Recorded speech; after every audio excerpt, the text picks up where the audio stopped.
your number one source for sports.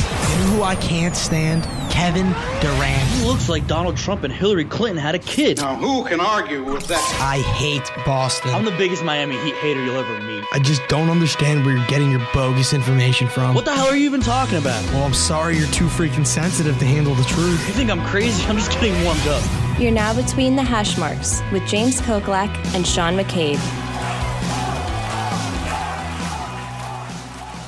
Well, it's that time of year again, folks. The Stanley Cup playoffs are upon us finally. I cannot wait. I mean, it has been 5 years since I've seen my team in the dance, but I mean, there are 7 new teams total this year, including 3 teams who were in the top 5 picks last year in the Avalanche, Devils, and Flyers. So it's really it's pretty interesting to see the fluctuation between teams coming into the playoffs, out of the playoffs, things of that nature. But we have a great show for you today. We have the Eastern Conference preview, the Western Conference preview, the Stanley Cup final preview, who's going to win the MVP for the regular season, who's going to win the Conn Smythe for the postseason.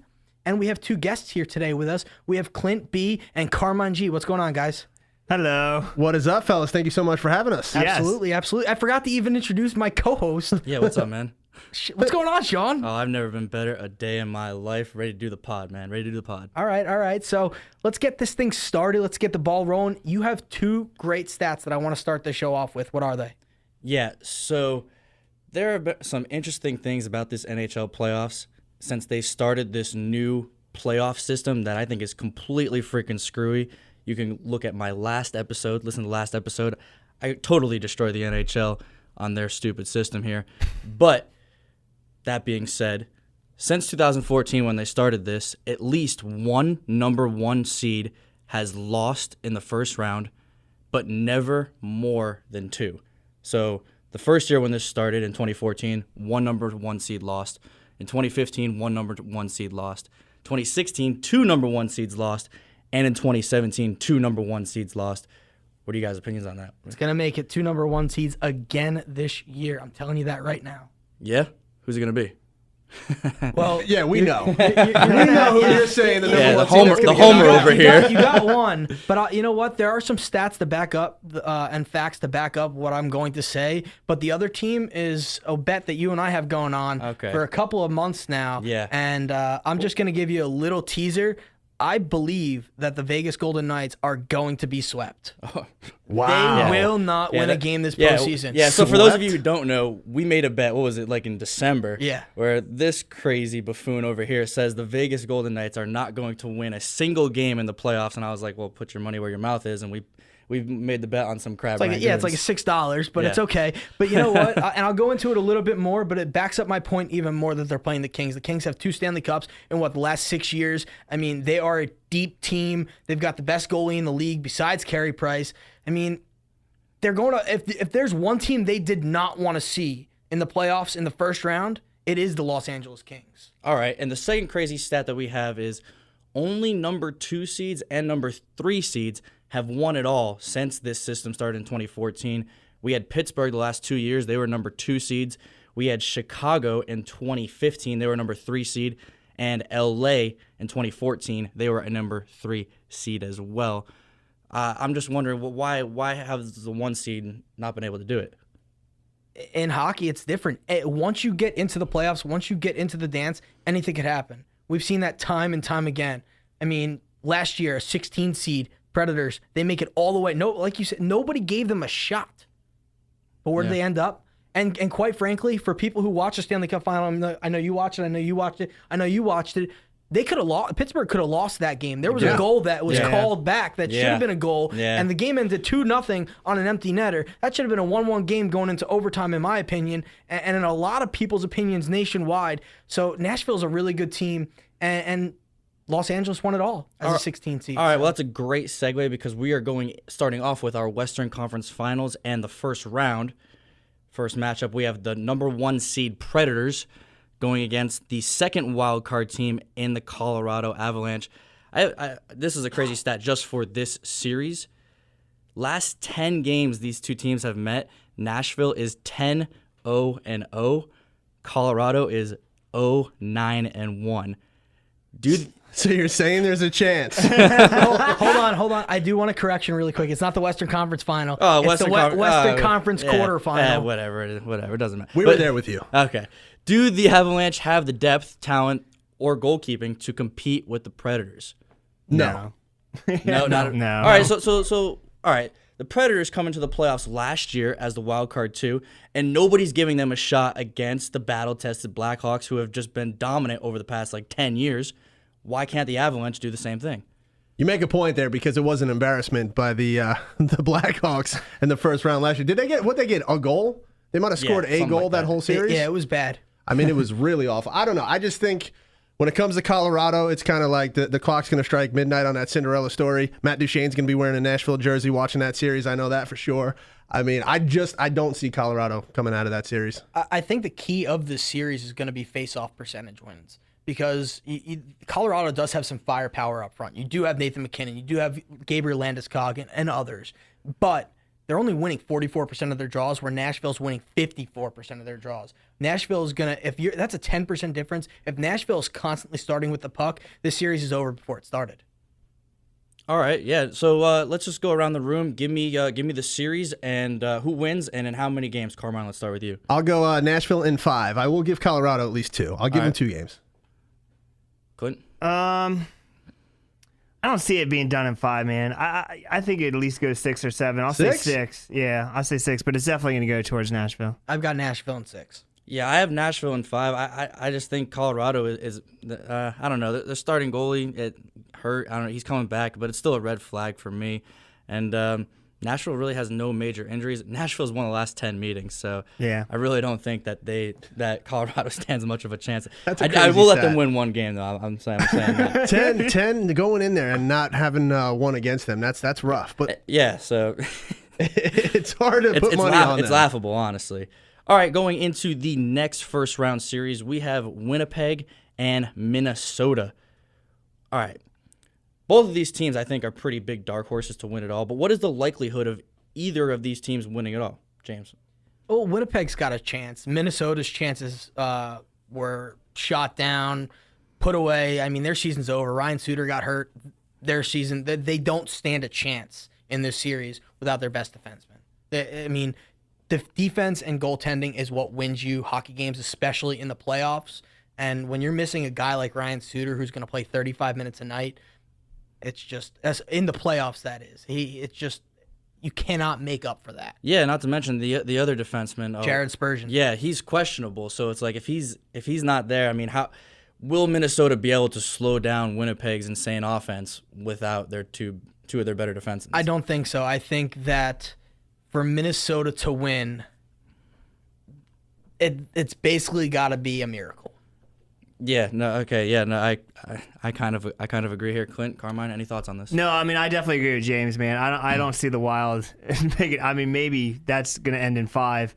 I give them just maybe one win, but definitely the Jets, man. Just way more power, way more talent on that team. You know, I don't think obviously the Jets aren't going to go any farther than probably round 1 and get knocked out in round 2. But I don't see the Wild actually being able to pull that one off.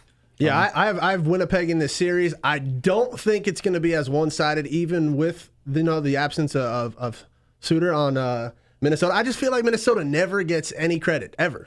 They're like always the underdog. Seriously, I mean, you have Eric Stahl, who has performed in the playoff, has a cup to his name. Obviously, when he's on the Rangers, that was a giant cluster. Great year? But I mean, he's been money the regular season. Like I said, you got that experience, that leadership. He's been there. That could make a difference. Winnipeg's a younger team. A lot of their guys, like, Liney, they haven't even been to the playoffs yet. Mark Scheifele. So, I don't know. Like I said, I think it's going to be closer. Winnipeg is going to win, but like I said, don't sleep on Minnesota, even with their injuries. All right, you got Winnipeg in how many games? We'll do Winnipeg in 6. Okay. Clint?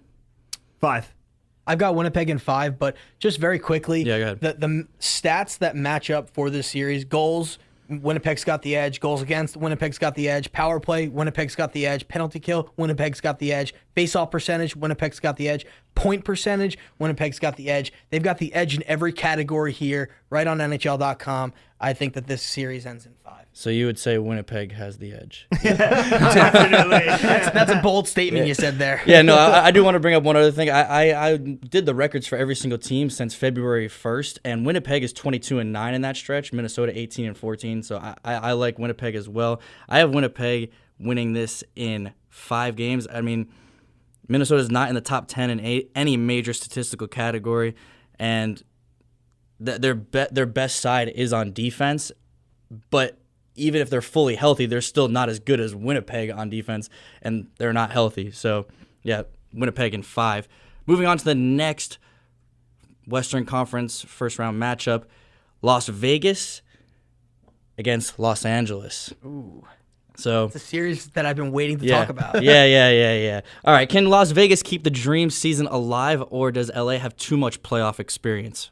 Too much playoff experience, in my opinion. I mean, you're looking at a team who's won 2 cups over the last 6 years. They went from being a number 16 seed and winning the cup to a number 3 seed in the Western Conference, winning another cup against Carmine's New York Rangers over That's there. okay. That's okay. And hey, they beat my New Jersey Devils 2 years before. But why can't Vegas extend their miracle season here? Is because the playoffs, anybody who follows hockey knows the playoffs, totally different atmosphere, totally different game than the regular season. It's a faster paced game. You're going to see maybe 20, 25 hits combined in the regular season. You're going to see 30 hits for each team in the playoffs. It's a more physical game. The Kings are that kind of team. They're a physical style. They've got big bodies. Anze Kopitar is their best player. He's not afraid to throw his body around.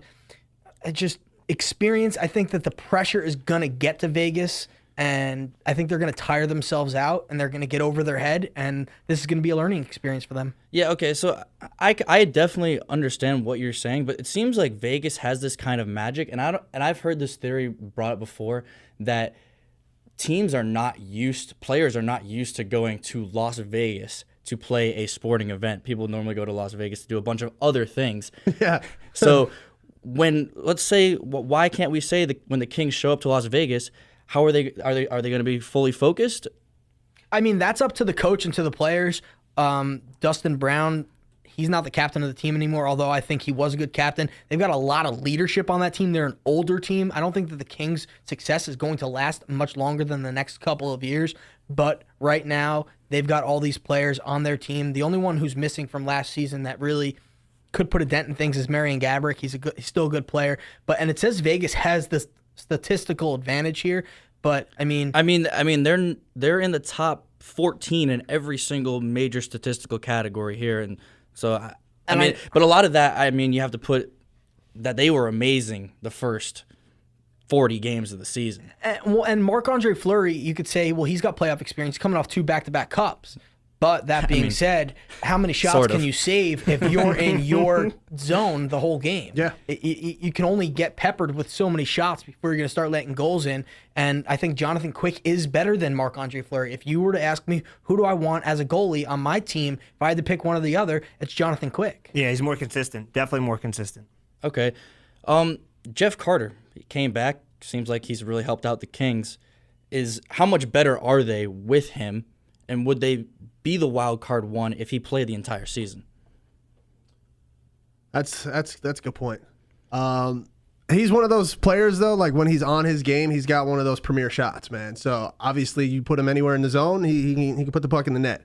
Problems aside, dude, he performs. And then even in the playoffs, he's always been a money player in the playoffs as well. So I could say it's going to be a tough series. I don't agree with James that they're going to get worked. You said swept, right? Swept. Yeah. I just don't see it because, not for lack of a better word, because it is Vegas. They're playing with house money. They could play loose. I mean, it's not. See what you did there. Yeah, thank you. It's not even the whole fact like it was a great Cinderella story. Everything was all good, and they were just okay. They started off hot, but they've been consistent the entire season, and they got guys that are being embraced by an entire culture that never would you think would embrace hockey. They have everybody. Everyone's going to be banana. I'm going to think of it as Nashville. Last season, how Nashville's arena was the craziest thing to see. Yep. Vegas is going to get even crazier. They're going to do things that you won't normally expect at a hockey game, and it's just that atmosphere. Like you said, that could be intimidating for a visiting player, even with that leadership in place. It's almost like a circus. Now, that's a great point, too. And if Vegas gets off to a hot start, and say Vegas comes in and they're like Nashville, you go into Nashville, and it's hard to play there in the playoffs. That crowd is right on top of you. You feel them. them. Okay, if Vegas is like that and the Kings kind of back off a little bit, then they're not going to get swept. But I do believe that the Kings, if they can pressure them right off the bat and take the crowd out of it, I think that they get swept in 4. I can see it. And then it all depends. Once again, we always say which goalie shows up. Because if it's the Fleury that looks like no one's going to get a puck past him, or the Fleury that you can throw a beach ball and he's not going to save it. Like he is so Dr. Jekyll, Mr. Hyde. Yeah, it's he's so terrible. crazy. Yeah. It's either he looks like an all-world goalie or somebody that just got drunk and is playing beer league and he's not even prepared for the game. All right, who's winning this series and how many games? I'm going to go with Vegas. I'm going to go with Vegas, and we're doing 7. It's going to go 7, though, if Vegas wins. I'm similar to you. I'm going 7. Definitely 7 games in that series, but I still feel it'll go towards the Kings because I think they have more experience. And James, you have the Kings sweeping them. In 4. Yeah. Break out the brooms. Yeah, okay, yeah. No, And you know what, though? I don't have a little teaser here. I don't have another series getting swept. Usually you'll see at least one sweep in the playoffs. This is the only series that I believe will be swept, including second round, third round, the Stanley Cup final. well, I'm going to kind of call you out because if you didn't make this bet with me, then because if you didn't make this bet with me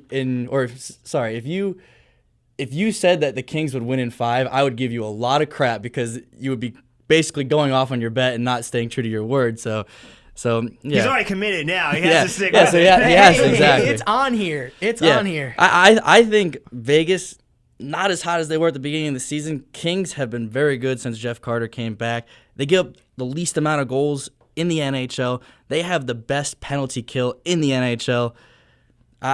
They don't need to score many goals to win. They don't really have a good offense anyway, but I think Kings in 7. So, moving on to the last Western Conference first round, we have Anaheim and San Jose. Can San Jose muster up the magic from 2 years ago to return to the Stanley Cup Finals? Can San Jose do it? No. I believe that this is Anaheim's year. I think San Jose, I don't like Martin Jones. I don't care what anybody says about him. I don't think he's proved anything. I think that the defense in San Jose has made Martin Jones look better than he is. There is a reason why LA got rid of him and traded him to, I believe it was Montreal, and then Montreal traded him right away to San Jose. So look, and how many times has Carey Price gotten hurt over the last couple of years? They need a backup goalie. Martin Jones could have been that guy, and then, I don't know. I don't like San Jose. I don't like Martin Jones. They got a lot of talent on that team, and the stats will tell otherwise because Anaheim only gets 2.82 goals per game, but Perry was out, Getzlaf was out, Kessler was out. That's why they brought in Henrique. I mean, so they were missing key pieces pretty much. I think Getzlaf missed 45 games. Kessler missed more than 40 games. He missed more than half the season. Perry was out for 22 games, I believe it was. So all these top guys are out. What would happen to the Patriots if Tom Brady and Bill Belichick weren't there right now? They would start losing a bunch of games. That's what happened to the Ducks in the beginning of the season, and their stats show it. I mean, you could make the same argument for San Jose. I mean, old man Joel Thornton. I mean, yeah, he's 38, but he's been out since mid-January. And this team is better with him, and he could come back for this series. So it's like again, I think it comes down to goaltending, in my opinion. These teams are so similar offensively. Joe Pavelski with the addition of Evander Kane. I mean, yes, they got rid of Marlowe, but they have some young guns in there. So you attribute their offensive woes to all these injuries because they're not even in the top 18 of any offensive statistical category in the NHL. The Ducks, right? Yeah. Well, again, take Tom Brady off the Patriots for 10 out of the 16 games. Yeah, is the quarterback position is the total QBR of that team going to be in the top 10? I mean, Probably we did see what the Patriots looked like without Tom Brady, and they did go 11-5. I guess it's a bad example. You get the gist of what I'm trying to say here. Okay, you get the gist of what I'm trying to say. So you lose those kind of players. Hockey's a team game, and you need all your stars to win. All right, who's winning this, and how many games? I can see. I'm gonna go with the Ducks. I'm going with the Ducks in 6. But like James said too, you got Jones who will always be immortalized now thanks to William Karlsson and putting the business on him on that short-handed goal. So he'll always be on a highlight reel, guys. Just probably not the one he wants to be on. And then players like Perry, he's got something to prove. Dude, he was awful this year, even when healthy. He was on the fourth line a bunch of games. Like, he needs to turn around. I mean, dude used to be consistent. He had a 30 50-goal goals. season. Yeah, I mean, so he's got something to prove. You said like Getzlaf. I mean, they've also been there too, though. That's another team with experience. So has San Jose a couple years ago. Then they went and took it all the way to the Cup. But yeah, I just don't see San Jose beating the Ducks. So I got Ducks in 6. I agree with that. However, I don't think it'll go 6. I think it will go 7. I think these teams are somewhat, pretty almost the same. But I do see the Ducks taking down the Sharks in 7, though. All right, James. What do you got? I've got the Ducks taking down the Sharks in 7 as well. Wow, so I'm the only leopard here. I have San Jose in 7. There's a possibility that Thornton comes back, and I already lean towards San Jose even without him. They've been used to playing without him for what seems like 2.5, 3 months now, and there's a possibility that he could come back. I got to lean towards San Jose. I do have it in 7, though. All right, that's it for the Western Conference first round. Moving on to the second round here. This is where it's going to get interesting. Yeah, this is where it's going to get interesting. So we're just going to go through each matchup that we have, and then we can just break down a little bit what we think going forward. So I have Winnipeg and Nashville facing against each other. Mm-hmm. As do I. Yeah. Okay. So anybody else have that? Yeah, that's good. Winnipeg, Nashville. Yeah, I agree. Okay. So we all have Winnipeg and Nashville. James, what do you think about this series? This is going to be the best series of the Stanley Cup playoffs, I think. Really? Yeah. There might be a first-round matchup out east that could compete. Oh, I mean, we'll get to that. But these two teams, they're 1 and 2 in the NHL, if I'm not mistaken. Better than the Lightning. Had more points than the Lightning, both of them. So it's going to be a battle of the Central. And the Western Conference, I mean, we know East is speed, West is physical. That's the way it's been for years now. It's going to be a hard-fought, miserable battle between these two teams, for the players at least. They're going to be beat up. Whoever wins this series is going to have a tough time in the conference final. I can say that, but I've got Nashville moving on. Yeah, this series, I agree. This is going to be probably, if this happens, the best series in the NHL playoffs. I was just looking at both of these teams since February 1st. I'd mentioned Winnipeg was 22-9 since then. Nashville is 24-10 since then. These are the two hottest teams since February 1st. But to me, the offense is what's going to make the difference in this series, and I think Winnipeg's offense is slightly better than Nashville's. I think goaltending Nashville is slightly better, but I don't think there's much of a difference where it's really going to have a huge impact. I take Winnipeg in 7. See, I totally disagree with that. I think Pekka Rinne is the top 5 goalie in the league, and I think Connor Hellebuck is an up-and-coming goalie, but stats may say otherwise. I think Rinne is just, I mean, he's better, yeah, but I mean, it's about who's hot, and I think Winnipeg's got the hottest goalie. I think they got the hottest team right now. I mean, I can't argue it, but Pekka Rinne, he's going to win the Vezina this year. It's going to be tough to beat that man. All right, Carmine. Yeah, I'm taking Nashville all the way. I got Nashville going to the Cup, so I'm not going to quit now. And it all depends on how quick that series. The only thing I can see going against Nashville is if they win that series quick against the Avalanche, and they have to wait for the winner of Winnipeg to come out of that Minnesota series. So that could be the only thing, because sometimes when you're sitting around waiting for your opponent, it's hard to get started in that first and second game of the series. So like I said, I'm going with Nashville, but the only thing I could see going against them is if, as weird as it sounds, if they finish quick against Colorado. So all right, Clint. I'm going Nashville in 7. I think it's going to be, like you guys keep saying, man, it's going to be a really, really good matchup. Two great teams, but I do see Nashville going out of that again. I think they're hungry since they kind of got so close last year and didn't quite make it. So I think that that drive is really going to help push them over the top, and I think they will beat Winnipeg in 7. I think that the chances of the Stanley Cup finalist from the Western Conference coming out of that series is a really good chance. Whoever wins that agreed. series. Yeah, agreed. Yep. Now, one thing I do want to bring up, I haven't brought it up. Yeah, I did bring it up off air, but Nashville, they've given up the 21st amount of shots. They're terrible on the power play. They've allowed the most amount of power plays in the NHL. They're good at killing it, but I mean they're playing actual playoff teams now. They're not playing Calgary every single night.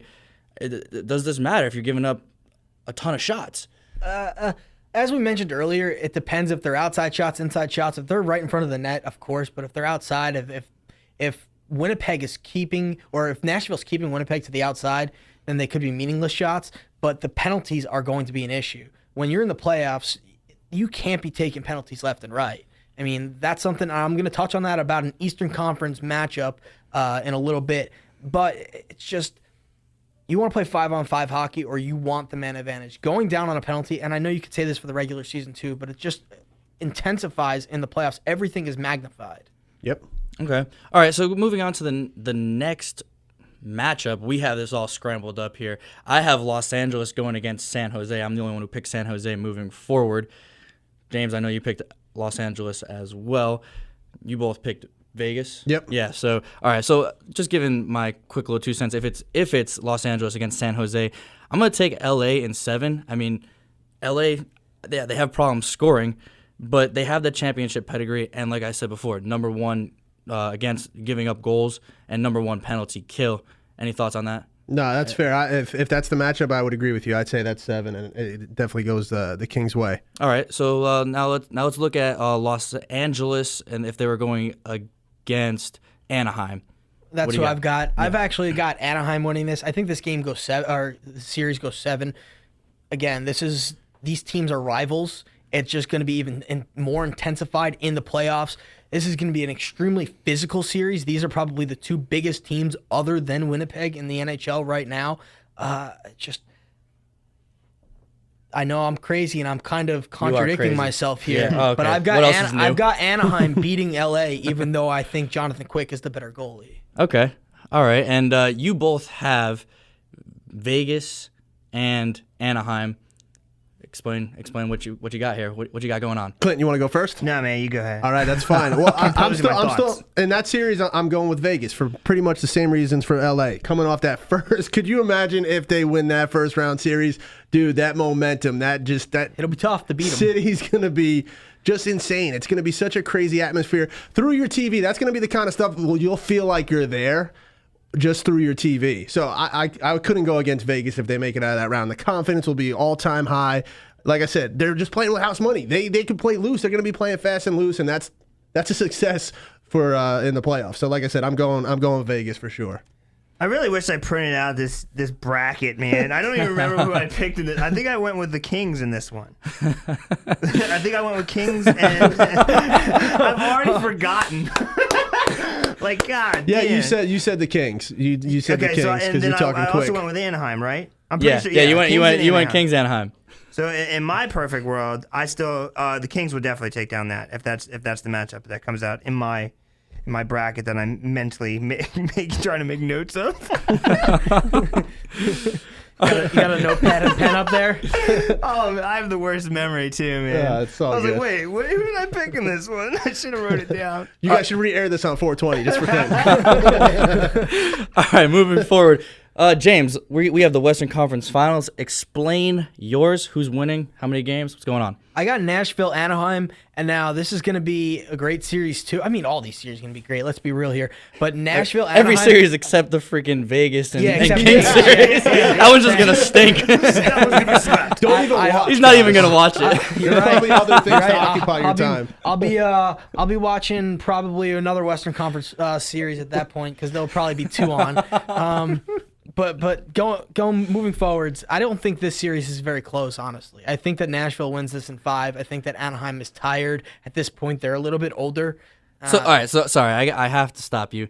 Is it going to be a good series or is it going to be over in 5? It's going to be a good series that's over in 5, and that's possible. All right. I mean, you can play all right 3 overtime games and a 1-goal game that's not in overtime, and have a 5-game series and have 4 games like that, and yes, one team won 4-1 in the series, but it was a good series and good games all the way around. You're right. I hate to bring it up, but in 2014, the Stanley Cup Finals with the Rangers and the Kings, that series was a lot closer. Calls could have went one way. It's Rangers' favor, man. A couple of really questionable calls, and you never know. That could be easily a 6 or 7 game series. But you're right. I mean, that was entertaining as anything. I could be partial just because it was my team in the Stanley Cup. But like I said, that was a series that was a lot closer than the 4-1.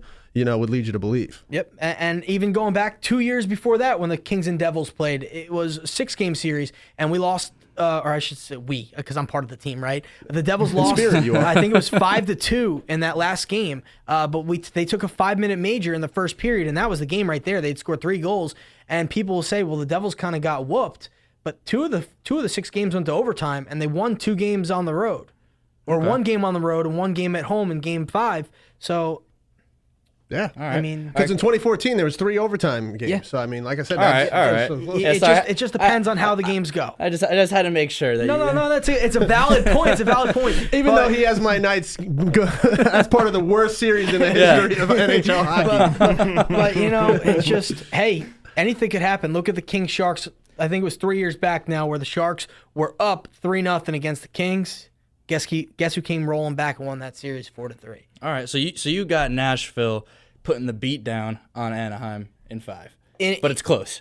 Yes. Okay. Yes. All right, Carmine, what do you got in your Western Conference? I would. It's going to be in my perfect world. It's Nashville against the Golden Knights, and this is where the Knights don't advance because it's almost like it's in a way they're looking at themselves because Nashville is basically them from a year ago. Yeah. And Nashville is just so strong. Like I said, if they get to that conference final and they see the cup looking at them again, they're like, yeah, we're not going to let this expansion team beat us. So like I said, that's where it ends for the Knights, but I think it's going to be close. I'm giving 6 to that series because I could see the Knights taking 2, especially at home. So yeah, I say that's a 4-2 and Nashville goes on. All right, I see you're not using your memory anymore. Yeah, we got a little paper. I'm making my own bracket right here. I thought he was just doodling.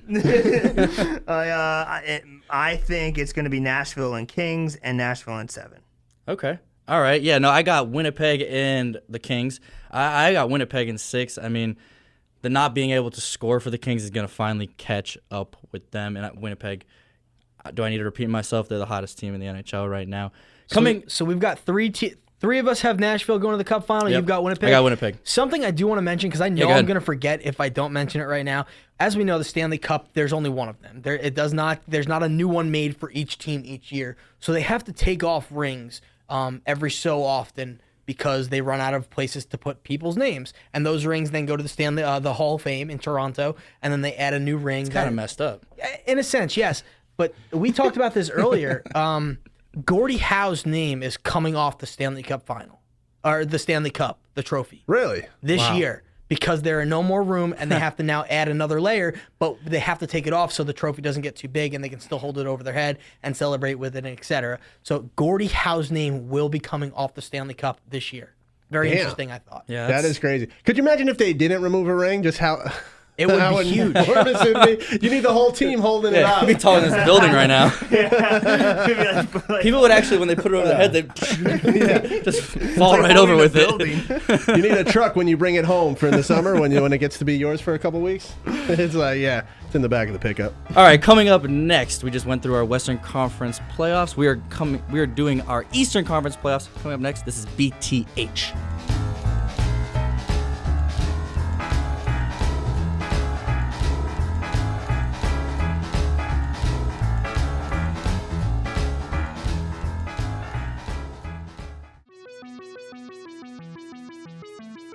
Do you have the overwhelming urge to advertise something where it'll only reach 100 people? Well, don't we have the perfect thing for you? Right here, we will sell you this 30-second spot for whatever commercial you want, as long as you let us put this music with it. This music will be by Audionautics and Jason Shaw. Isn't this music fantastic? We sure think so, and that's why we're going to make you listen to it for a few more seconds. Now, back to the greatest sports podcast ever to be conceived.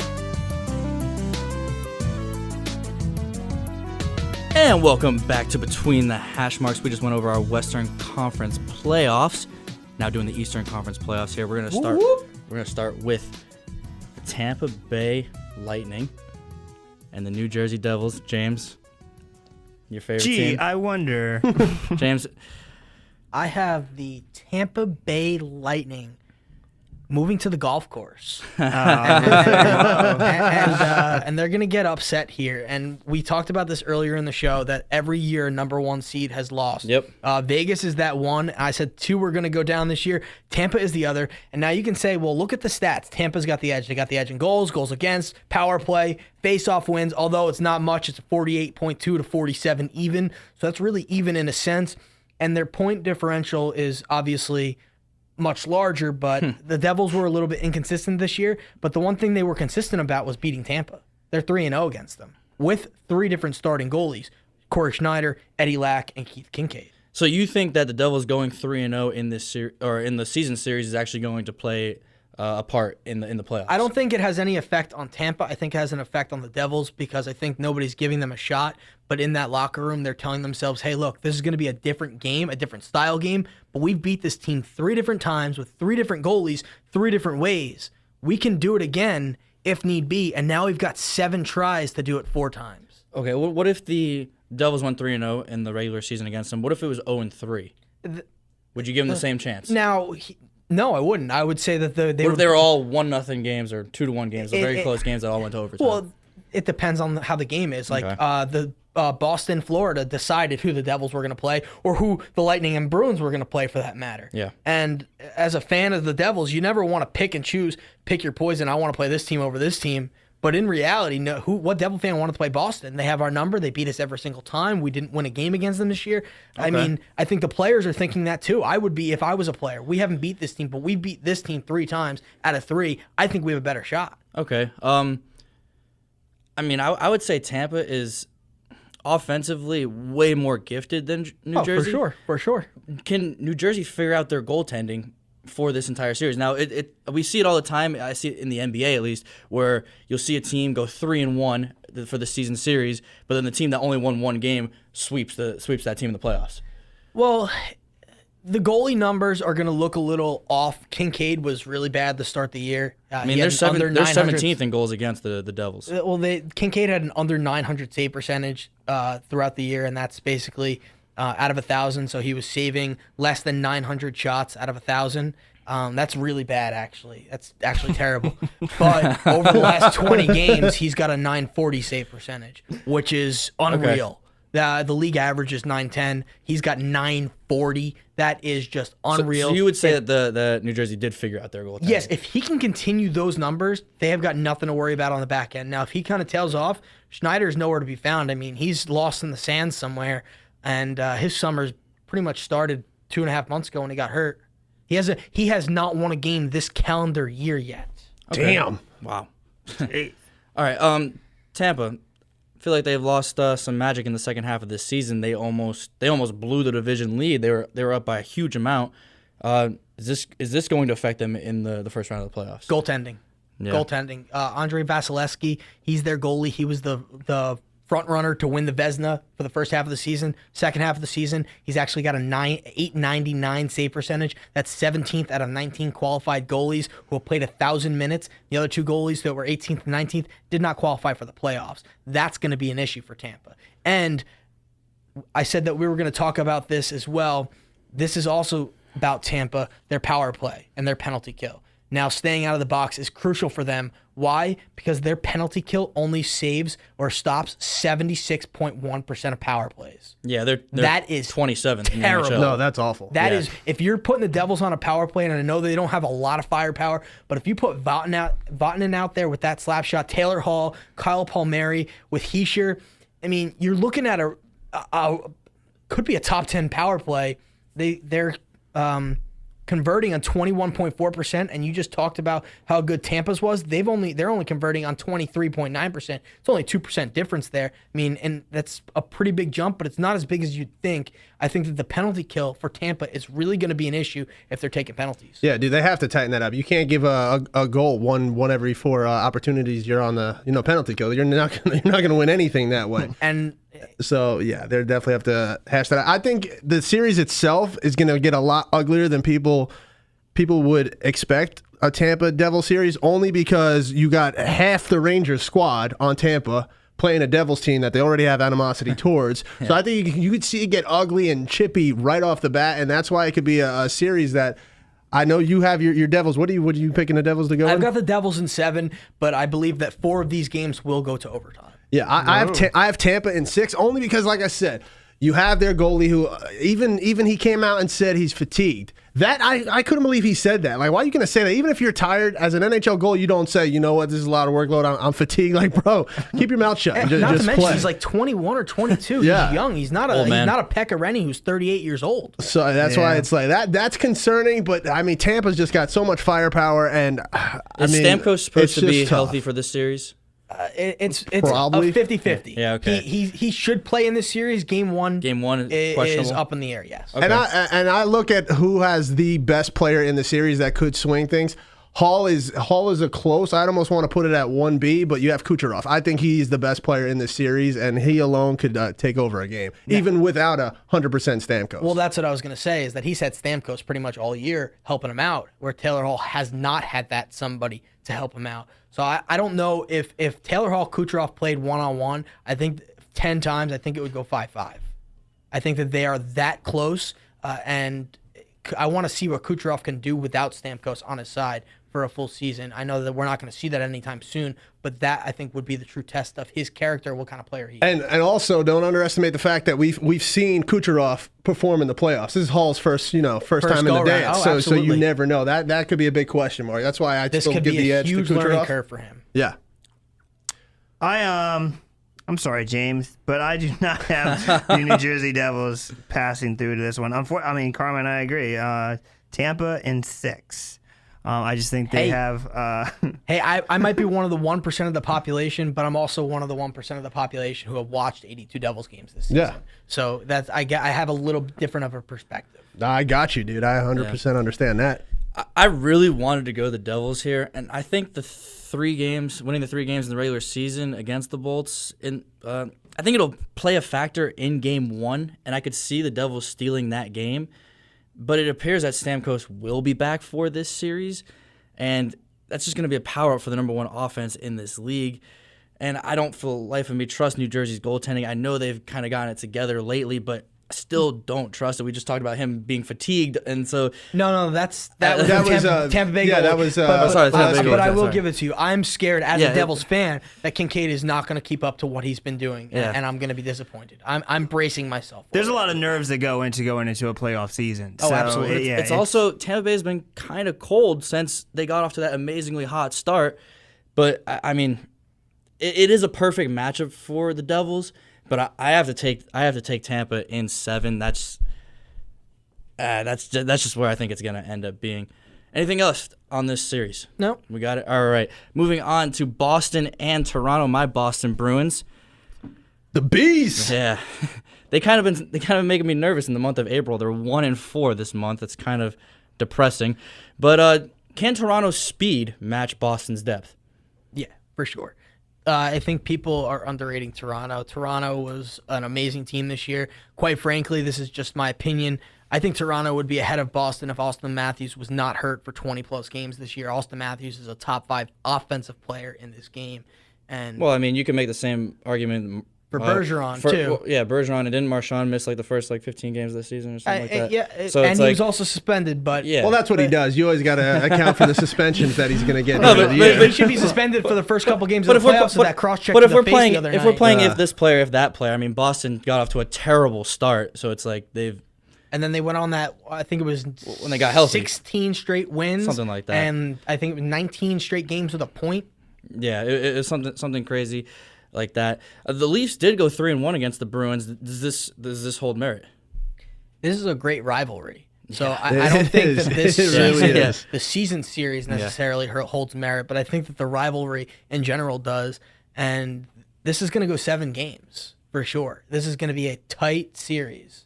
I agree with that, man. I wrote down 7, but I'm going Toronto, man. I think they got a lot. I think I'm going Toronto as well. Yeah, I just think it has a lot of star power, a lot of young talent, man. Also, there's a hatred for Boston. There's a little bit of rooting against that team, but I'm gonna change my Capitals. he's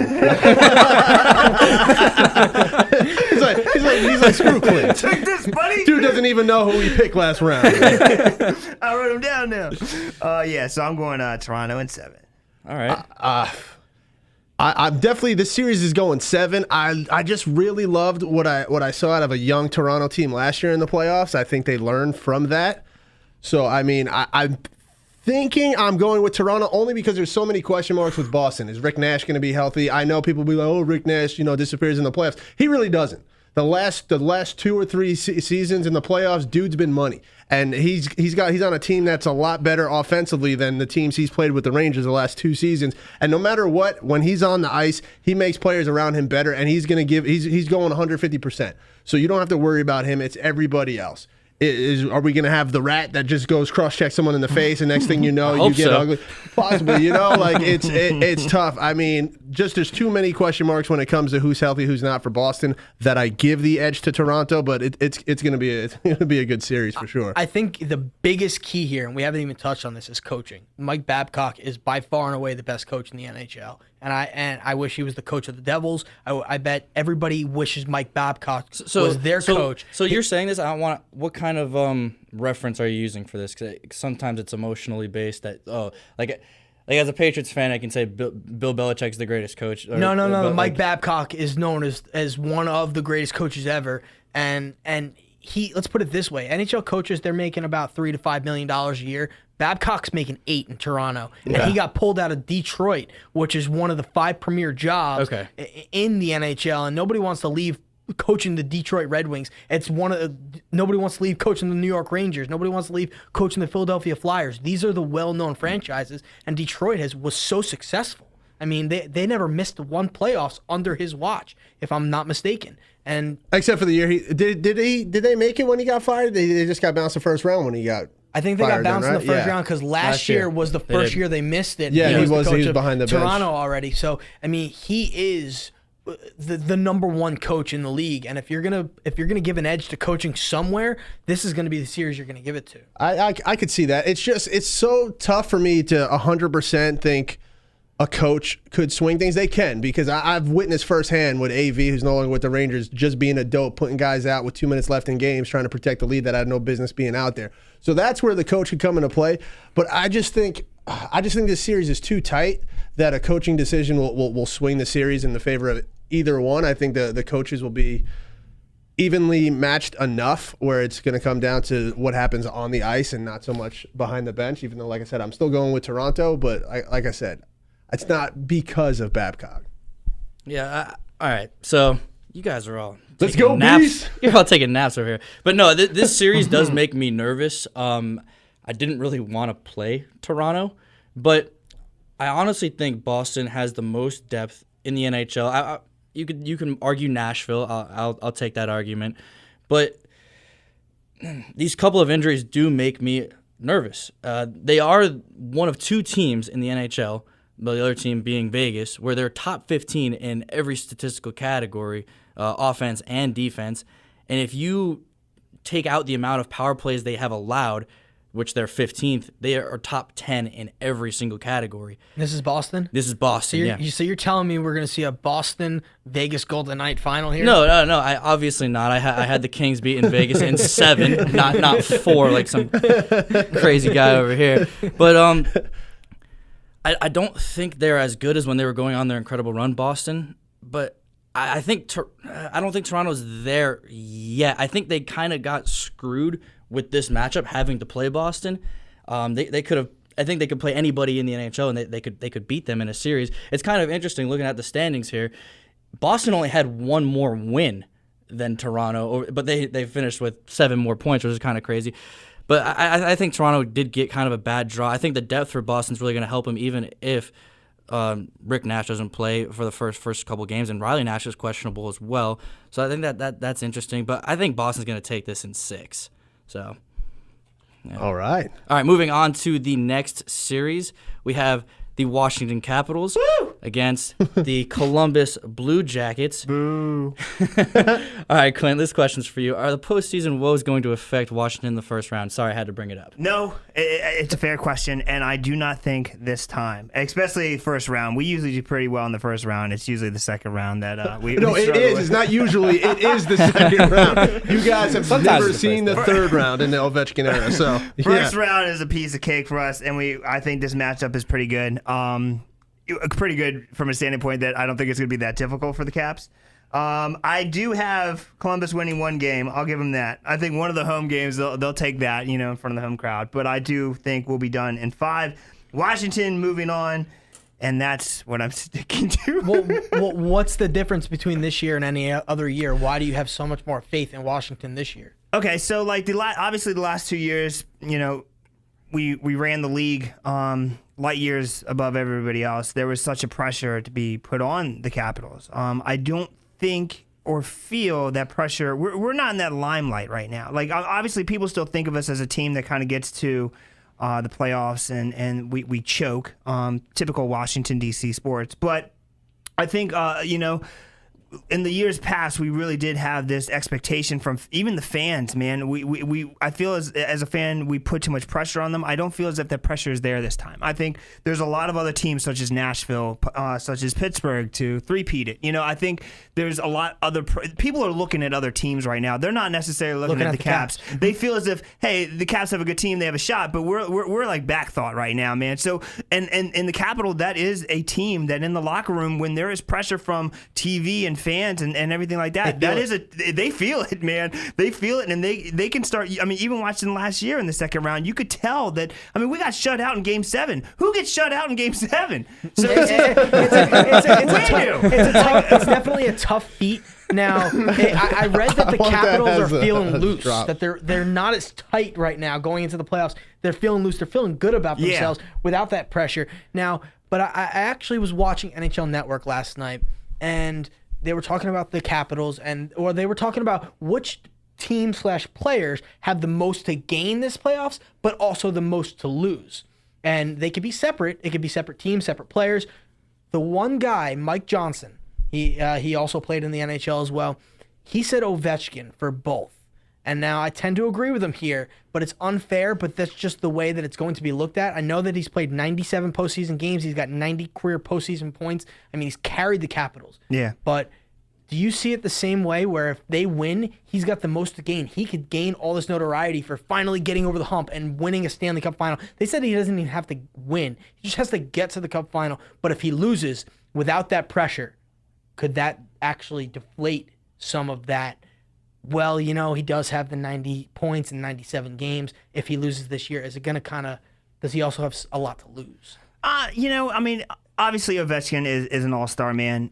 He's arguably one of the best players in current hockey. I think that would be definitely a blow. I know he's won a lot of awards, but he really only wants one. He wants that cup.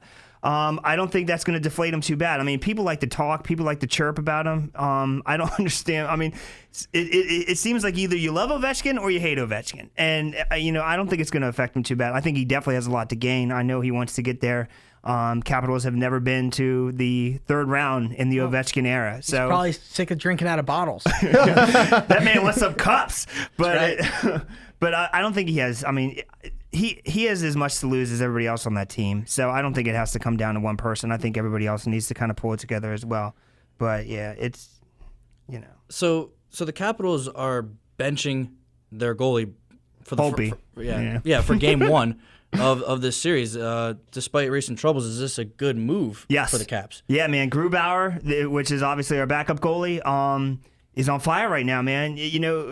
Trotz wants to win games, and Holtby, although probably my favorite player right now, you got to go with where consistency is. You got to win games. Like, as a franchise, you want people to be happy with what you're doing, and obviously, Holtby's the number one guy, but you got to make those tough decisions if you don't feel like, if you really don't think that that's the best move and you feel as if you could win games with Grubauer, who's hot right now, you got to go with who you think is hot. Yeah, you can't let emotions dictate who you got on the ice. Exactly. Absolutely. Carmine, who you got? I'm going with Capitals. I feel like this is kind of, I would not say a no-brainer. There's no such thing as a no-brainer, even though you think Vegas is going to get bounced in 1. They're going to lose in 1. Vegas is out in 1 and done. They're going to just end it after Game 1.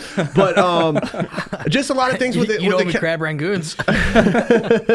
Just so many things. Like, first of all, Grubauer, that's a freaking Bruce Willis diehard villain name, so that's why I like that anyway. But I just see the Capitals. Here's a crazy thing, though. If Caps don't advance to the second round, I know we're thinking big picture. When do you consider possibly flipping Ovechkin? I mean, as crazy as that sounds, you will get a ransom for him. I don't think it sounds crazy. I've actually talked to you about this off air. I don't think that would make them win a cup, though. I think even if they lose Ovechkin, I don't think he's obviously not the issue. It's everybody else behind him. He comes to play, but of course he's not the issue. But at the same time, it's like, all right, we can't win with him. You get at least two first round picks, solid NHL player and prospects that can become. Obviously, you're not probably going to find an Ovechkin out of that bunch, but you got a bunch of solid players that can just make your team better. Herschel Walker on the Cowboys, he was one of the best players on the team. They traded him. Guess what? We win three Super Bowls with the players that we got from. Oh, I did it again. Thank you, James. When did you play for the Cowboys? I do it every single episode. I say that I'm on some kind of team, whether it's the Yankees, the Jets, the Devils. The Pelicans in basketball. Come on. I was like, damn. But you know what I'm saying? At some point, you gotta think. Hell, even Gretzky got traded, so no one's above that. So I just don't think it would benefit them. Like you said, it's not fair to Ovechkin because I always say it's a team game. This is not golf. Yeah. It is not on one player. I don't care who that one player is. Gretzky doesn't win those cups if he's by himself in Edmonton. Yeah. I'm just saying, there's no way.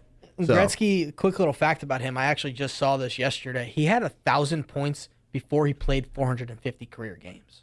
That's crazy. Wow. You know what's sick? Not to sidetrack this, but I always think, because when my dad's always like, oh, if Gretzky played nowadays, I'm like, nah. I was like, what if Ovechkin or Crosby played when Gretzky played? Yeah. Like, as crazy as it sounds, like, those dudes would have 800 goals. Yeah. Seriously. No, I don't think that they would beat Gretzky, but I think that they would be close. The level of overall talent back then wasn't as good as it is now. Just like the worst player now is better than maybe the best player then. Yeah. No, not the best player. I wouldn't go that far. No. We're looking at Ron Pelly right now beating Wayne Gretzky in a one-on-one. We're not going to go there.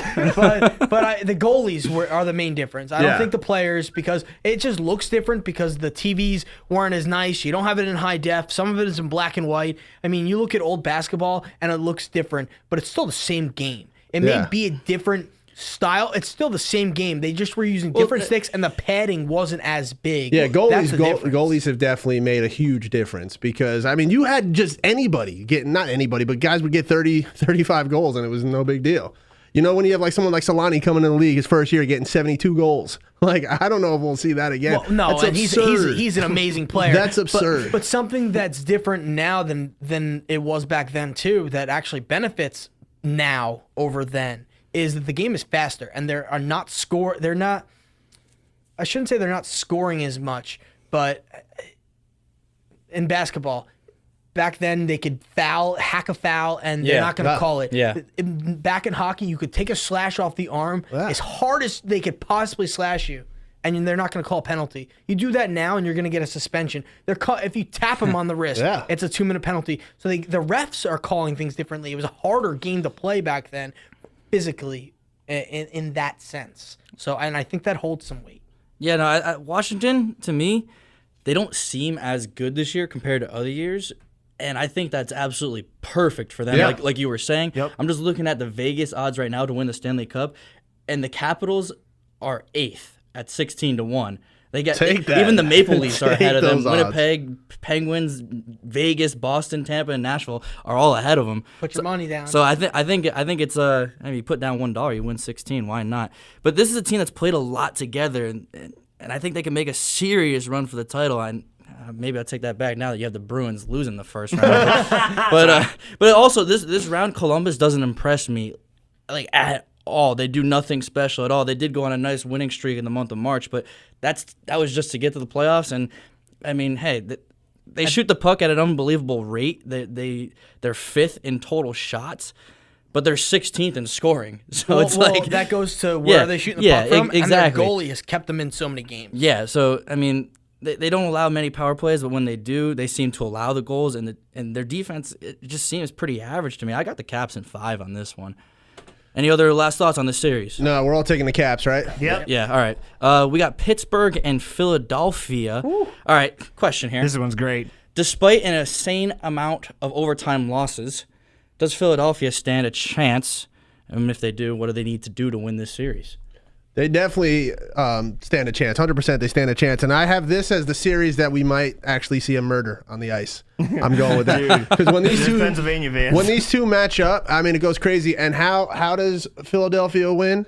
By getting underneath Crosby's skin. He is mentally weak. When you can get him off his game, you just have to get in his head. You get a couple of those chippy little, especially if the refs let them play.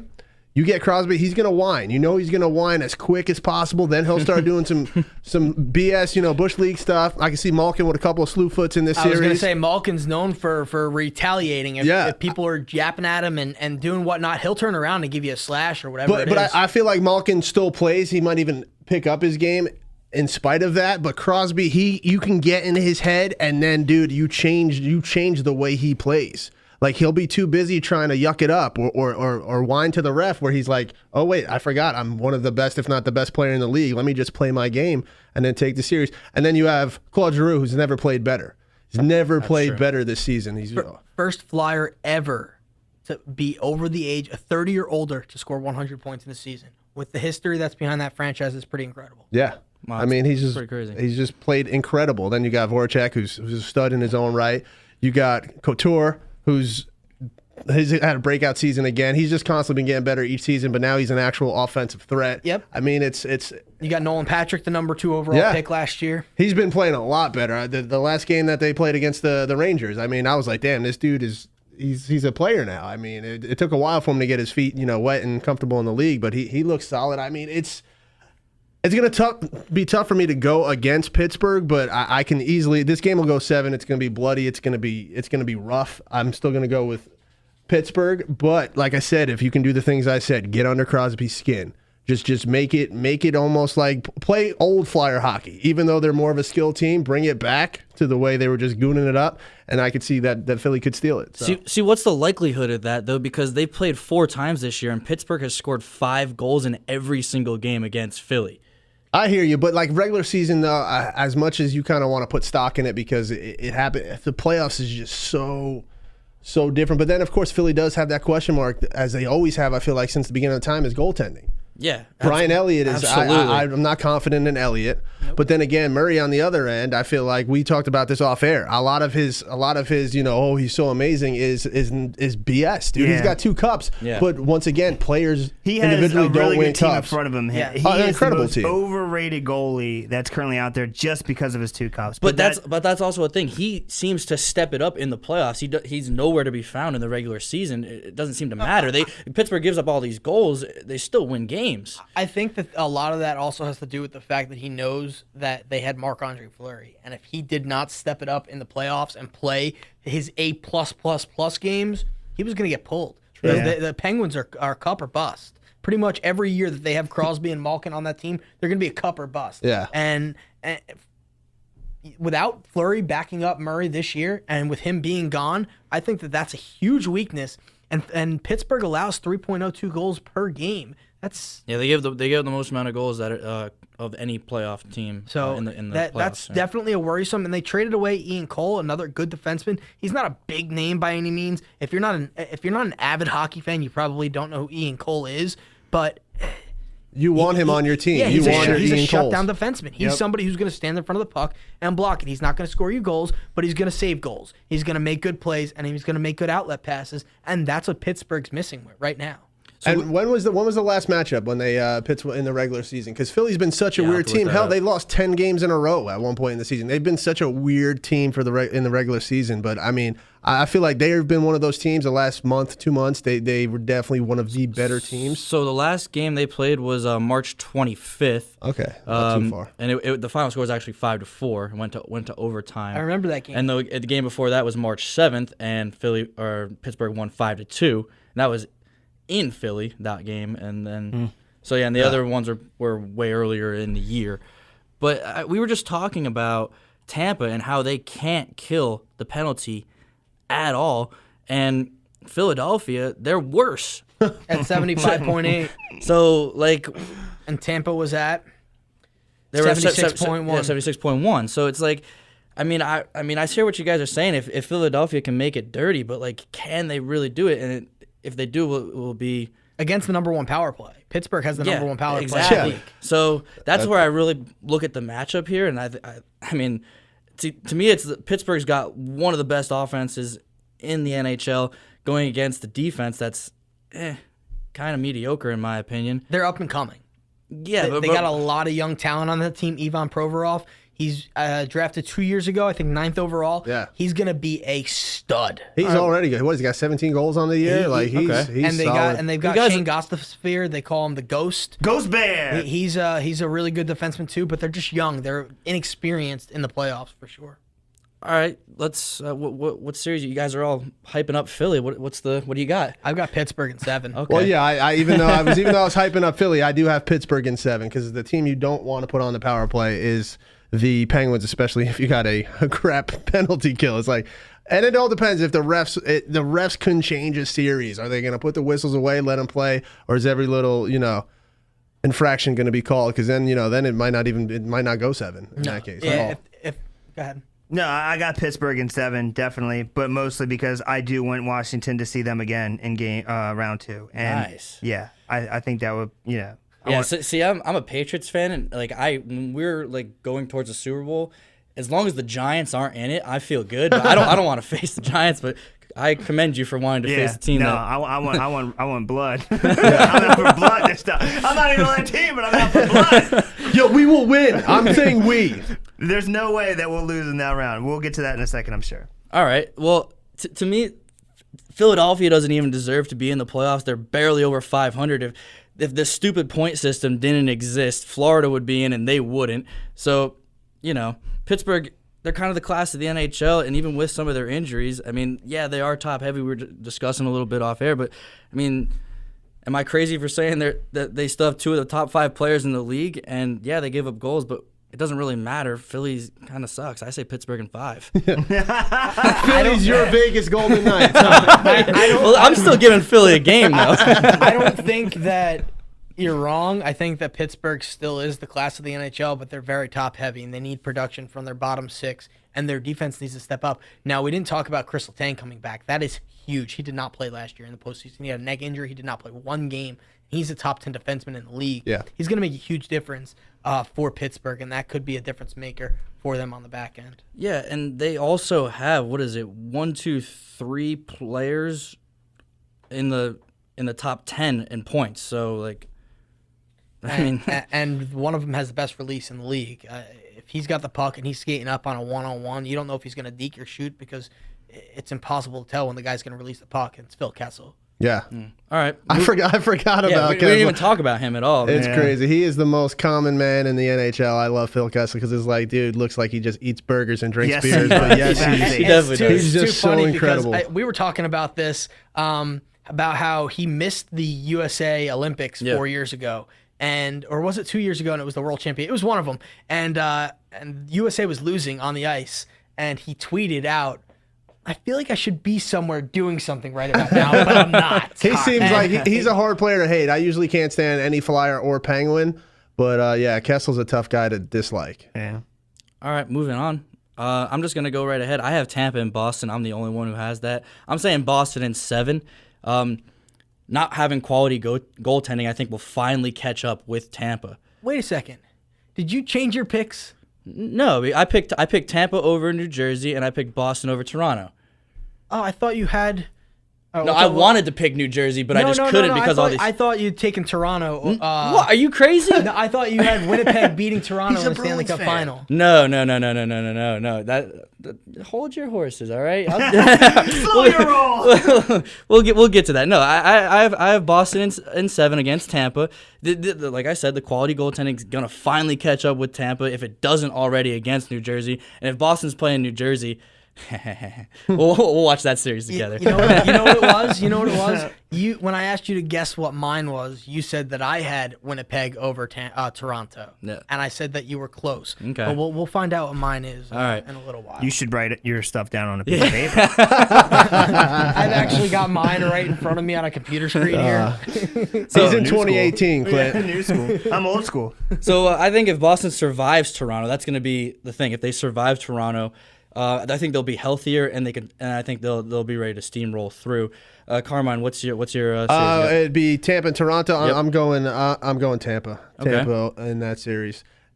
Very similar-ish teams with the way they play, but like I gotta go with Tampa because I think that Boston Toronto series will be a tough one for whatever team comes out. It's gonna be tough for them to beat whoever comes out, even if it's the Devils Tampa, because like I said, I think that could be chippy, but it's not gonna be as physical as that Boston Toronto series. How many games?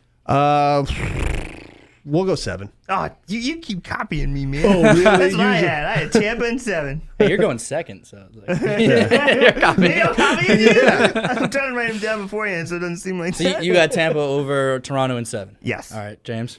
I've got Toronto over New Jersey in 7. How does that feel, bro? It's pretty crappy, but nobody expected the Devils to be here. No, you're right. I Yeah. expect the Devils to be not a second wild card team next year. I expect them to be competing for a top 3 spot in the division. So it's just after watching them over the 82 games, they have a lot of talent, but Toronto is what New Jersey is, or New Jersey is this year what Toronto was last year. That's a fair. team that they weren't expected to make the playoffs. Their number 1 overall pick kind of outperformed what they thought. I mean, everybody knew Austin Matthews was going to be good, but they think he was going to open the season with 4 goals and then have 40 goals on the season. So, I mean, that's pretty impressive. As a 18 turning 19-year-old, I think that they are exact mirror images of each other. And it's funny that I say that because Lou Lamoriello, the general manager of the Toronto Maple Leafs, was the Devils' general manager for 28 seasons, who brought them to 5 Stanley Cup finals and won 3 of them. And 1 loss was against the Avalanche. And it was kind of like one of those, yippee, we're going out on a parade for Ray Bourque when they won with Peter Forsberg and Joe Sakic and them. So they're mirror images of each other. I expect the Devils to be back here next year. Toronto is 1 step ahead right now, and they're going to win this one in 7. All right, the other Eastern Conference semifinal matchup, we all have Washington and Pittsburgh. Clint, does Washington finally get over the hump? Yes, this is exactly what I've been waiting for. Right. The past 2 years, man, we obviously have lost to this team. 2 years ago, we lost in 6. Last year, we lost in 7. I think it will go 7 games, but this year it will tilt towards the Caps because I cannot imagine that team allowing the Penguins to beat them one more time. I hear you, Clint. You know it'll help your odds of winning, right? If you pop that shirt off while you're watching the game. Spin around my head. For those of you that don't know, that's a little inside joke me and Clint have. Like, oh, that's a nice shirt, bro. You should pop it off. He wants me to see me that's why topless. we're not an actual couple. We're actually married to women, believe it or not. But yeah, so I think they exercise the demons.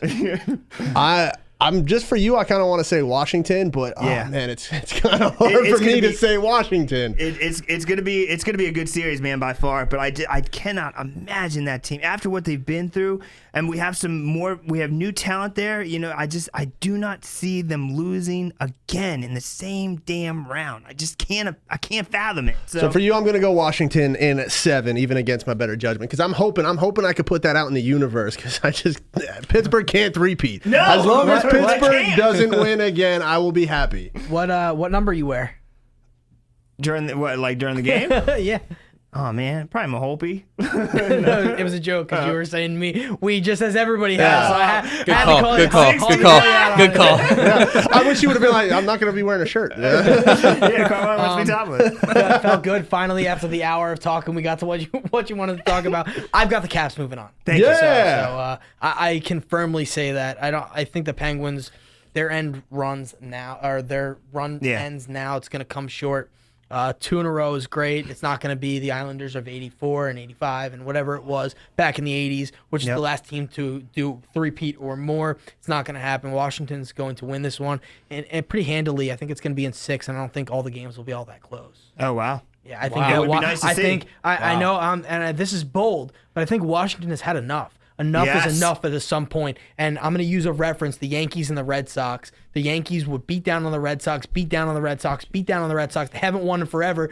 And then You always try to talk about how your teams are always beating mine. But then, hey, hold on. How about the Patriots beating the Jets? Hey, we beat you in the regular season a lot, right? Oh, my God, get out of here. But then Boston comes back and they win. You know, they come back and beat us, yeah. I'm part of the Yankees. Yeah, It's all right, bro. I'm a multi-sport You athlete. play for the Devils and the Yankees. You're the Bo Jackson of the podcast world. But you know, they come back and they beat the Yankees in 7 games. They win the World Series. They finally got the monkey off their back. I think that's going to be the Capitals this year. It happens in all sports. So Pittsburgh's going to go up 3-0. 3-0. That's what I said. You got to mention that. That's like a big thing that happened to come back from 3-0. That's definitely a big thing. I'm just using it as an example. I think that kind of situation is going to happen. I think the Capitals get the monkey off their back this year. Who's got the bloody sock? That's what I want to know. Who's got the bloody sock? The Kurt Schilling of the series. All right. So I don't want to know. I really, really wanted to pick Washington here. I hate Pittsburgh so much. And I hope I'm wrong here. I hope I'm wrong. Me too. But I don't know what part of the last decade leads me to believe that Washington can actually get by Pittsburgh. In the playoffs, it doesn't really seem to matter how many goals Pittsburgh gives up. I mean, they have 3 amazing offensive players. I got Pittsburgh in 7. I'm sorry, man. It's okay. Yeah, no, I hope I'm wrong. That makes you feel better. Yeah, it does, man. It does. Do you regret going against Boston in the beginning of the show? No, I actually had this before all this. I remember. But now I remember your picks. Now I remember who you have. Yeah, now you remember. Now I remember. So we're talking about our Eastern Conference Finals right here. Carmine, who you got? We're going. It's obviously Tampa, and I have Tampa and Washington. Clint, No, don't do it. You know what? I'm going to go to Washington because if somehow Washington gets through Pittsburgh, they're on it's fire because at of that you. point. Exactly. First of all, it is because of me. I will take 100% credit for that, so you're welcome.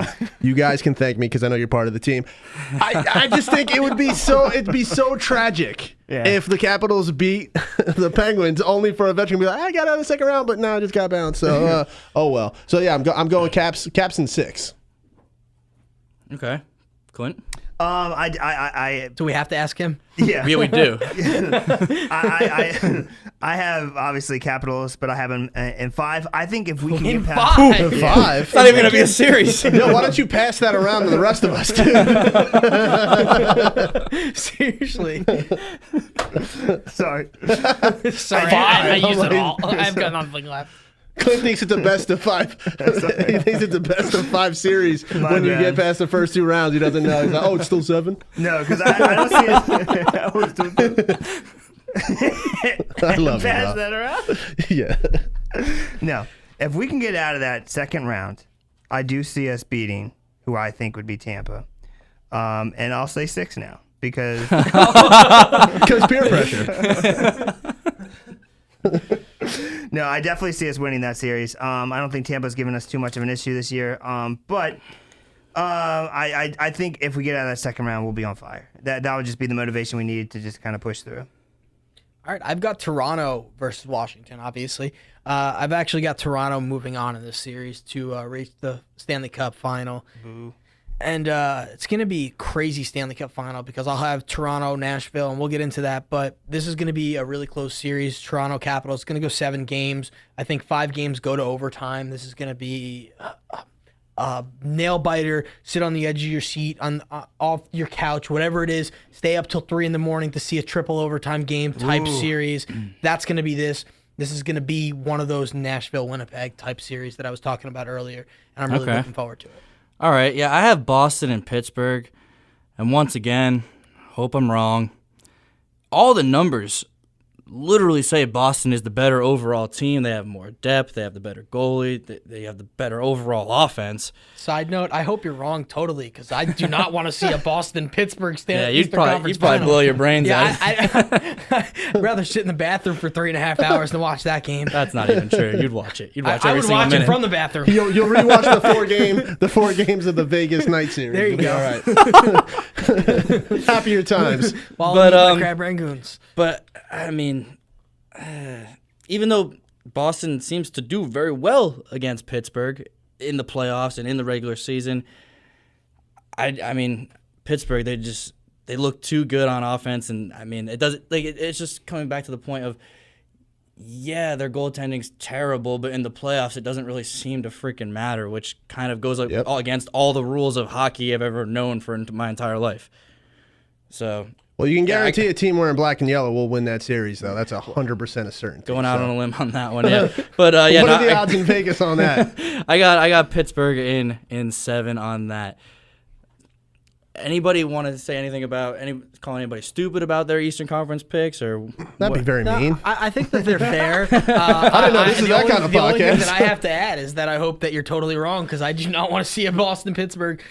You know what? That kind of reminded me, and this is whatever. I'm having a brain fart here apparently, but I could not stand the Tampa Bay Rangers series. Because I don't like watching the Rangers particularly because they're a rival. Of course. And I can't stand Tampa Bay. They're one of the 5 teams that I absolutely hate. It's gonna sound so dumb. No, you have to go into it because nobody hates the Lightning, and then I just hate their color scheme. Really? That's why you hate them? I can't stand it. Blue and white? No. That's so basic. But it's the blue that they use, and it doesn't fit them. Doesn't Toronto have like the same color scheme? And you're picking them in the finals. No, but they have a different kind of blue. Number one, and number two, their jerseys are iconic. They've got that iconic maple leaf where, I don't know, just the Lightning, they give me wrong vibes. When I was watching the Chicago Tampa Bay Stanley Cup final, yeah. Chicago's my number 2 team. They always will be. They're not in the playoffs this year. I'm still going to support them. I was hoping for a sweep just because I couldn't stand watching the Lightning. I hate them that much. They're just one of those teams that I would say outside the Metropolitan Division, they are the most hated team that I hate in the whole NHL. I hear that's like the Canadians for me. I can't stand the Canadians. Exactly. Okay. So that's just the Lightning for me. I just can't stand them. So. You know, I also kind of dislike the Lightning a little bit only because when you're driving into Tampa, it says "Welcome to the City of Champions," and they have 1 NHL title, they have 1 Super Bowl title. It's like what the hell's going on here? They use that term loosely. Yeah, so it's like that kind of just pisses me off with them. So it's like UCF. Yeah. I'd say both the reasons you have is valid, by the way. You hate that color blue because it's that. I didn't even know the real story why you hate that color blue then, because there could be bigger things at play here. I don't know. I hate their colors. Yeah, it's like they have lightning in their arena, man. Yeah, and that's cool. But like, I feel like if you're the Tampa Bay Lightning, what big storms? They're like black and yellow and orange and. You never see like that kind of blue. Yeah, so it just doesn't fit to me, and I don't know. There's just blue and lightning. Rubs me the wrong way. Like if you look at a lightning, doesn't it have a little bit of shade of blue in it? Yeah, but not the whole thing. Well, white and blue, man. All right. You will die on that hill, James. I hate the blue. It doesn't matter why. Just go with it. All right. Even the Blues have better jerseys than them. They're all Blues. That makes sense because it's in their name. They're the Blues. It's not the Tampa Bay Lightning Blues. Oh, man. All right, that's our Eastern Conference preview there. Coming up next, we have the Stanley Cup Finals preview. Every single one of us has a little bit different one.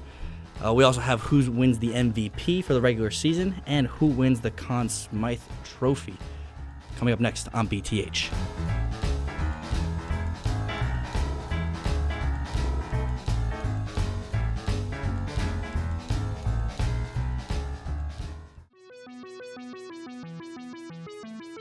Do you have the overwhelming urge to advertise something where it'll only reach 100 people? Well, don't we have the perfect thing for you? Right here, we will sell you this 30-second spot for whatever commercial you want, as long as you let us put this music with it. This music will be by Audionautics and Jason Shaw. Isn't this music fantastic? We sure think so, and that's why we're going to make you listen to it for a few more seconds. Now, back to the greatest sports podcast ever to be conceived. And welcome back to Between the Hash Marks. We just went over the Eastern Conference, the whole thing, the Western Conference, the entire thing. Now we have our Stanley Cup Finals. We're going to go through everybody's different matchup. Everybody has a different matchup here. We'll start with mine. I got Pittsburgh and Winnipeg. There's a common theme in the NHL I've noticed over the last couple years. Yeah, the Kings won it as the 16th seed, 15th seed? 16th seed overall. Mm-hmm. But that's really the last time that a team that low has really won. Well, Nashville came very close last year. Well, see, that is the theme. There are a lot of crazy upsets in hockey, but the team you usually expect to win the Stanley Cup ends up winning the Stanley Cup.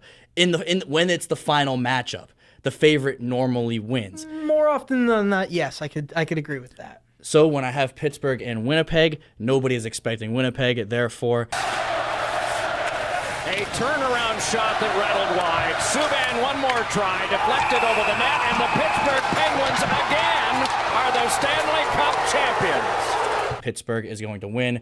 They are going to three-peat Pittsburgh in 6. Hope I'm wrong. Yeah. Thank you. Yeah, no, double for me. No, honestly, I kind of hate myself for doing this, but you know what? If I pick them, then maybe they won't do it. There you go. That's my strategy. I'm like, every team I root for loses. Always hedge my emotions. So you win either way. All right, James, who you got? I've got Nashville, Toronto, and this is going to be a phenomenal series. This is going to be a very speedy series. Nashville is not that big physical team like most teams out in the West. They got a really solid decor. I mean, with Roman Josi and Ryan Ellis, and I mean, we haven't even talked about PK Subban. They could have 2 Norris Trophy finalists out of the 3. I mean, when does that happen? That two players from one team are going to be a finalist for the best defenseman in the league. That's unheard of. So, but that being said, I'm going Toronto in 7. Toronto will lift the Stanley Cup this year. First time in what? That'd be a long time. A long time. I think it was back in the 70s is the last time they won. Actually, you know what? They might have the longest active drought then, right? Yes. Mm-hmm. It has to be. Yeah, I'm gonna double check that right All right. now. So their last title was 67. 67? 67. Yeah, it's got to be then. I can't off the top of my head think of anybody. For a team that's been around that long, yes. Yeah, that's what I'm saying. Yeah, the longest active for sure. I have Nashville facing Toronto. I mean, excuse me, not Toronto. The Lightning, and I'm going Nashville, and then it breaks the what is that? The streak? No, number 1 overall taking the title. That would break the streak. That would break the streak. I just like Nashville, man. I like Nashville. I don't believe in second favorite teams because that's stupid. Well, hey now. How can you have a second favorite team? Wait, what? I just don't believe in second favorite teams. But if I did, it might be a team like Nashville. Well, I love the city. The team itself. I always thought PK Subban got such a bad rap in Montreal, and look what he's doing with Nashville, a team that and just a culture that embraces him. But I think there could be 2 sides to that, though, only because, all right, I root for the Blackhawks, too, as a second favorite team, I would call it. But as a kid, I grew up playing for a team that you had to be asked to play for. You couldn't just go and sign up for the league and say, I want to play for this team. The coach had to come to you and ask you, do you want to come to this league and do you want to play for this team? And it was the only team in the league that you had to be asked to play for. We had iconic home white Blackhawks jerseys, which now they're roads, and also on that team was Trevor Van Riemsdyk, who won a Stanley Cup with the Blackhawks. So it's kind of hard for me not to follow along with that because I've liked their jerseys and followed them kind of as a kid just because of who I played for and what jersey I was wearing. And that's kind of where that whole thing started. But let's be real here. If the Devils Blackhawks face off in the Stanley Cup final, let's go Devils in a sweep. Of course. I mean, I didn't know it's going to hit so hard the second favorite team coming. But what I'm saying is I know for a fact if Nashville wins, I'll be like, yeah, that's cool. I'm happy for Nashville. But it won't ever even be close to the just emotional investment I've had just with the Rangers. Basically, I live and die on that roller coaster. You know what I'm saying? So without question, if somebody told me that if I had to choose one team to root for the rest of my life in any sport, I couldn't. Hey, you can only pick one team in any sport. You couldn't pick 4 teams, one from each sport. It'd be the Devils. Yeah, so there's no comparison. That would be Rangers for me. Yeah. So, yeah, like I said, maybe it was a poor choice the way I said second favorite team is stupid because I could see your point. But, yeah, like I said, I'm going with Nashville, though. I think it's their year. I mean, it's crazy how much of a hockey city that has become. Yeah. Oh, their fans are rowdy. Yeah. It's almost like I want to use another vacation day just to go out there. I mean, I'm going from here. Yeah. I'm taking off of work to go up to Jersey, see the Devils playoff game. It's almost like you want to take off a vacation to go to Nashville to experience the crowd because it's something that they're not going to make it every year. So they're not going to be this good all the time. And you may only have 1 or 2 shots to get out there to experience that crowd. It could be like a lifetime experience. It is weird to envy a fan base because, like I said, I love the Rangers. Most Ranger fans are idiots. And it sucks what they've done at the Garden because they've kind of priced out that fan. It's very corporate. It's kind of like it's a trendy thing to do now instead of you just go there to see your favorite team. You got Nashville that, when a goal's being reviewed, they're playing Let It Be. And the whole crowd just has their phones out. Like cool stuff like that. It's like such a different experience. And it's like, how can't you root for a situation and a team like that, man? It's kind of tough. Clint, what do you got? Nashville and Washington, of course.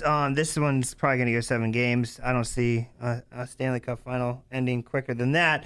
A little bit of me actually does lean towards Nashville, but as a Capitals fan, I just got to go with the Caps. Caps in 7, Nice. and he's popping that shirt off, And ladies and gentlemen. how close is that, though? I want to know how close is Nashville to the Capitals in your mind? Where is that series going to go? Is it going to be 5 close games and 2 not close games, or are the Capitals really going to hand it to them? I think the whole series is going to be a grind, man. I see just 1-point games, like 1 goal game difference each time, 7 games. Like I don't think it's maybe even 2 overtime wins, but I think that's going to be really a grind. I think that if Washington can get there, I think it's really going to be tough for them. But I do see them possibly winning because I'm biased. All right, quickly for everybody that whoever won your Stanley Cup, who's your Conn Smythe winner? Conn Smythe winner is going to be Austin Matthews. Okay, I agree with that. Yep.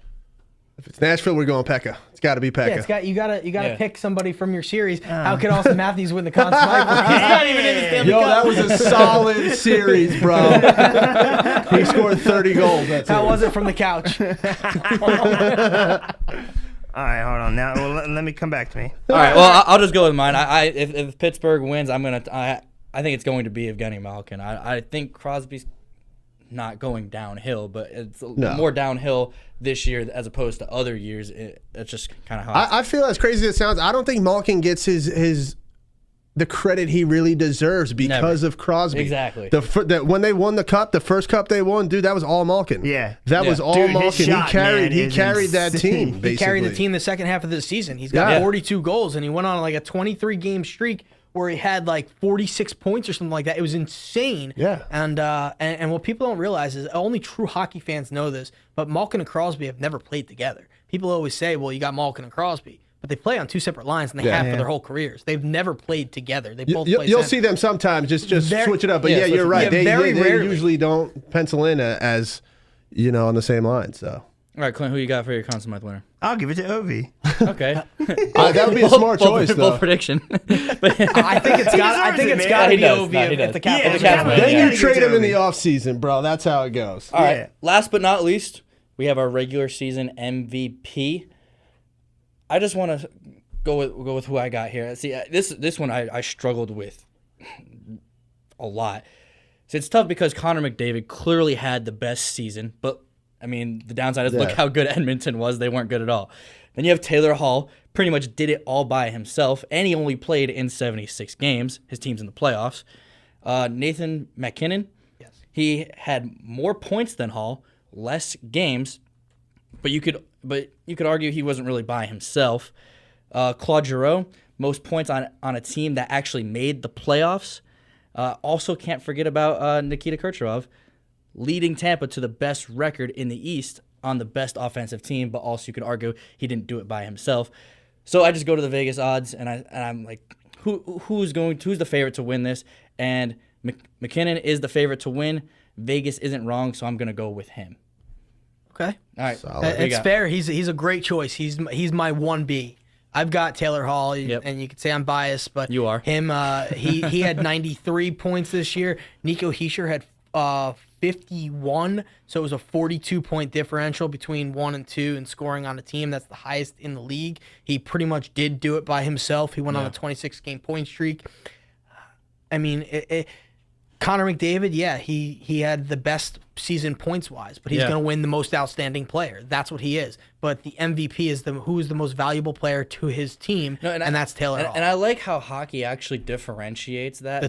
Because they in all their sports they don't, and you don't really know, like, oh my God, who actually won the MVP this year? And there's this huge argument, but thankfully hockey solves it for us. Yep. One of the few things they do right. As much as I love the NHL, I mean, they kind of do things backwards, like a trip and a dive. I'll never get over that. How can it be both?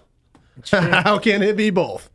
And Clint, who you got for your MVP? Man, I'm not a fan of Philly, but I can see Claude Giroux getting that. Yeah, I think he deserves it. That's fair. It's tough because both the Flyers, because it's a toss-up between Giroux and Hall for me, because both those teams had no business being in the position they were. Nobody gave them a shot.